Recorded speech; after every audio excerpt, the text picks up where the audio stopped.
Книга Асияда Беш Тюрк «Пять турок в Азии», написанная Адил Хикмет Беем, это мемуары, опубликованные в 1997 году издательством Атюкин Нишрият, первоначально в виде серии в газете Джумхуриет в 1928 году на османском турецком языке. Она повествует о миссии 5 османских офицеров – Адил Хикмет Бей, Селим Сами Кушчубыши, Хусейн Эмруллах, Ибрагим Бей и Хусейн Бей, отправленных в 1914 году Энвер Пашой через Тешкилята Махсуса, особую организацию, в Среднюю Азию для продвижения пантюркизма и организации сопротивления русским и китайским властям. Книга охватывает их 7-летние странствия через Индию, китайский Туркестан, Кашгар, пустыни Такламакан и Гоби, Шанхай и другие регионы, с особым акцентом на участие в Семиреченском восстании 1916 года в Кыргызстане и последующей трагедии Уркуна, массового бегства кыргызов в Китай. Произведение сочетает мемуары, исторический анализ, путевые заметки и приключенческий жанр, предлагая уникальный взгляд на тюркские народы, их борьбу за свободу и геополитические реалии начала XX века. Эмоциональная глубина, критические размышления автора и яркие описания делают книгу ценным источником.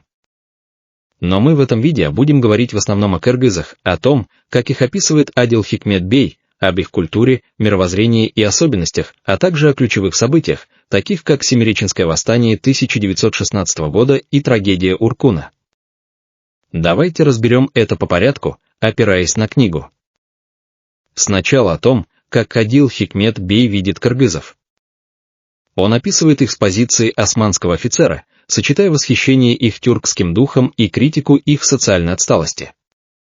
Кыргызы предстают как мужественный, гостеприимный и свободолюбивый народ, но страдающий от неорганизованности, суеверий и недостатка образования. Эти наблюдения основаны на годичном взаимодействии с кыргызами во время подготовки и проведения восстания 1916 года в регионе Семиречья, нынешний Кыргызстан и юго-восток Казахстана. Автор видит в них истинных тюрков, потенциальных носителей пантюркистских идей, но считает, что их нужно просветить для реализации этого потенциала. Теперь перейдем к их культуре и повседневной жизни. Кыргызы описываются как полукочевой народ, зависящий от скотоводства. Они разводят лошадей, овец, верблюдов и коз. Они живут в юртах, перемещаясь по степям и горам, и отличаются выносливостью, выдерживая суровый климат до минус 40 градусов, голод и болезни. Адил Хикмет с восхищением рассказывает о их традиции разведения охотничьих птиц, соколов и орлов, которую называют мшкёрлк. Это искусство передается по наследству и используется для охоты на мелкую дичь. Он приводит примеры, как кыргызы обучают птиц, подчеркивая это как часть их культурного наследия. В семейной и общественной структуре все патриархально, старейшины или аксакалы принимают ключевые решения. Автор критикует высокую рождаемость и ранние браки как признаки отсталости, которые приводят к полигамии и детским бракам, ослабляя общество. Женщины занимаются домашним хозяйством, ткут ковры, шердаки и готовят молочные продукты вроде кумыса и айрана, а мужчины – охотой и скотоводством.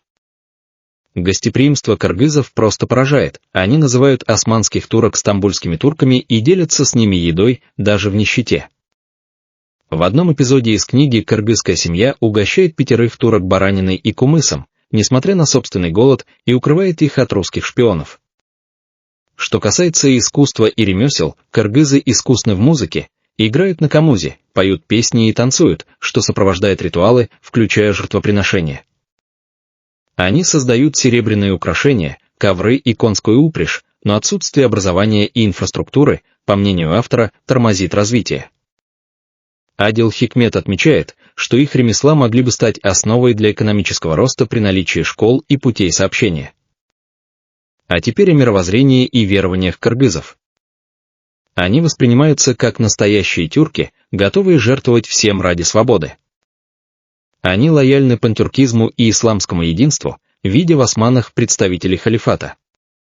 Однако их религиозность смешана с тенгрианскими традициями. Они верят в духов природы, шаманов, бакши, амулеты и магию. Адил Хикмет критикует влияние лжешейхов из Аравии, которые распространяют фанатизм и считает искаженное понимание ислама причиной отсталости. Например, он описывает ритуалы перед восстанием, где кыргызы проводят жертвоприношения и шаманские обряды, сочетая их с исламскими молитвами, что он называет искажением чистого ислама. Свободолюбие и воинственный дух – это то, что автор особенно восхваляет. Кыргызы – храбрые воины, но не дисциплинированные. Во время восстания они атакуют с криками «Аллах Акбар», используя луки, копья и ружья, но клановые распри, Тертипсизлик, мешают успеху. Их сопротивление русским и китайцам он хвалит, но подчеркивает необходимость единства и дисциплины.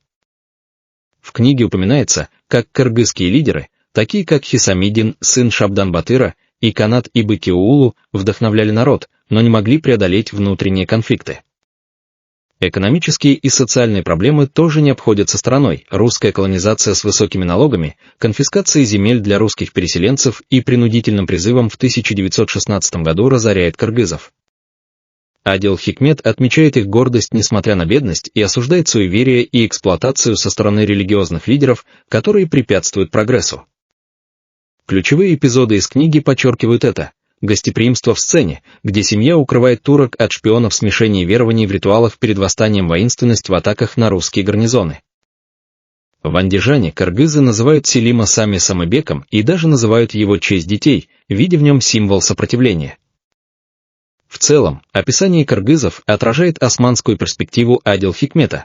Он видит в них братьев по крови и вере, но считает, что их потенциал сдерживается отсутствием образования и единства, требуя просвещения через пантюркизм.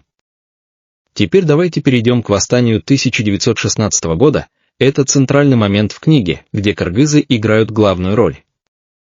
Семиреченское восстание, часть более широкого туркестанского восстания, подробно описана как кульминация миссии 5 турок. Адил Хикмет и его товарищи играли ключевую роль в организации, обучая кыргызов тактике, распределяя оружие и координируя атаки. Восстание началось как протест против указа о призыве мусульман в русскую армию, но переросло в борьбу за свободу, однако потерпело крах из-за нехватки ресурсов и внутренней разобщенности. Причины: русская колонизация привела к захвату земель, а указ 1916 года о призыве стал катализатором. Адил Хикмет интерпретирует это как джихад против неверных русских, вдохновляя кыргызов пантюркизмом. Восстание стартовало 2 августа 1916 года и распространилось на Бишкек, Каракол и Токмак. Кыргызы атаковали телеграфные линии, поселения и захватывали оружие. Лидеры – Хисамиддин и Канат Ибы-Кеуулу. Роль турок: Адил Хикмет как начальник штаба организовывал отряды, Селим Сами вдохновлял речами. Они нанесли русским потери, но клановые конфликты мешали. Тактика: партизанская война с луками, копьями и ружьями. Ключевые эпизоды и примеры: перерезание телеграфных линий. 11 августа кыргызские конники разрушили линию Верны-Бишкек, что способствовало распространению восстания по региону. Оборона Сазановки. Кыргызы атаковали русское поселение, но были отбиты, в том числе из-за героизма русской женщины, убившей их командира выстрелом из винтовки. Нападение на обоз с боеприпасами. Под руководством Ибрагима Тулаяфа кыргызы захватили русские боеприпасы, что временно решило проблему нехватки оружия. Русский контрудар. Генерал Алексей Куропаткин подавил восстание, сжигая аулы и казня повстанцев. В приказе от 15 декабря 1916 года он назначил награду в 10 тысяч сомов за головы 5 турок, обвиняя их в подстрекательстве. Итог. К январю 1917 года восстание было полностью подавлено. 5 турок бежали в Китай, чтобы избежать плена, оставив кыргызов под гнетом репрессий. Адил Хикмет считает восстание потенциальной победой тюркского единства, но винит в поражении неорганизованность кыргызов и отсутствие поддержки от Османской империи, ослабленной Первой мировой войной. Уркюн – самая трагическая часть повествования, описывающая массовое бегство кыргызов и казахов в Восточный Туркестан после подавления восстания. Адил Хикмет называет это бегством от врага, подчеркивая масштабы трагедии: около 300 тысяч беженцев, из которых 100 тысяч 270 тысяч погибли от голода, холода, болезней и нападений. Автор сравнивает Уркюн с геноцидом, отмечая потерю до 30% населения региона, по некоторым оценкам, до 673 тысяч погибших.